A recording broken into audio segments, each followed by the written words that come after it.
हम सभी ने गरीब भिखारियों को दान दिया है। दान करना भी बहुत अच्छी आदत है, लेकिन यकीन मानिए इस कहानी में किसी जरूरतमंद की दान करने का जो तरीका बताया गया है वह आपके दिल को जरूर छुएगी।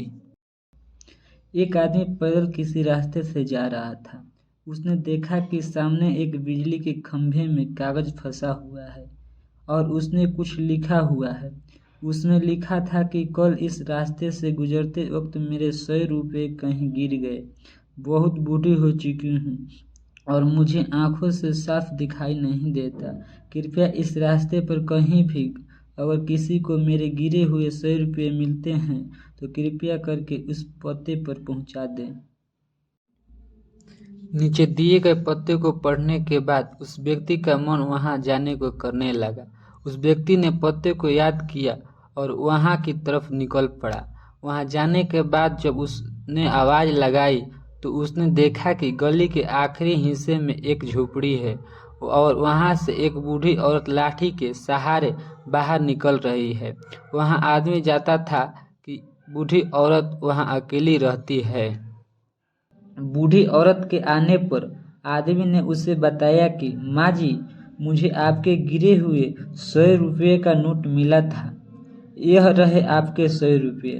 बूढ़ा औरत उस व्यक्ति को बात सुनकर रोने लगी और बोली, बेटा, कल से अब तक लगभग 20 से 25 लोग मुझे 100 रुपये दे चुके हैं। बेटा, मुझे ठीक से दिखाई नहीं देता, मुझे पढ़ना लिखना भी नहीं आता। पता नहीं किसने मेरी हालत देखकर मेरी मदद करने के लिए ऐसा किया है।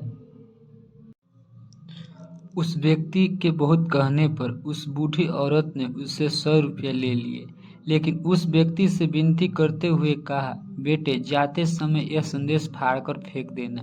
न जाने किसने मुझ पर दया कर दिया कि ऐसा किया। उस आदमी ने अपना ही सिर हिलाया और चला गया। थोड़े दूर जाने के बाद आदमी सोचने लगा कि आखिर उन 20-25 लोगों को जो बूढ़ी औरत के पास आए थे, उसने भी उससे बूढ़ी औरत ने संदेश फाड़ने के लिए कहा होगा, लेकिन किसी ने भी अभी तक इसे फाड़ा नहीं, तो फिर मैं इसे कैसे फाड़ सकता हूँ। उस व्यक्ति के मन में उस व्यक्ति के लिए बहुत ही आदर आया था। जिस व्यक्ति ने इस तरह के बूढ़ी औरत की सेवा करने का रास्ता खोजा लिया, इस व्यक्ति के लिए उसके मन में बहुत आदर सम्मान भर गया। फिर वहां से वह व्यक्ति चला गया। खंभे में लगे उस संदेश को वैसे ही रख दिया।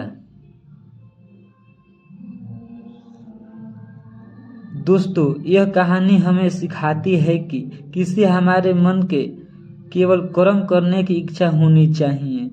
मदद करने के कई तरीके हैं। अगर हमारे अंदर किसी की मदद करने की इच्छा है तो हम किसी न किसी रूप में जरूरतमंदों की सेवा कर सकते हैं। कर्म तेरे अच्छे हैं तो किस्मत तेरी दासी है। कर्म तेरे अच्छे हैं तो किस्मत तेरी दासी है। नियत तेरी अच्छी है तो घर में मथुरा काशी है। घर में मथुरा काशी है। जय हिंद, जय भारत।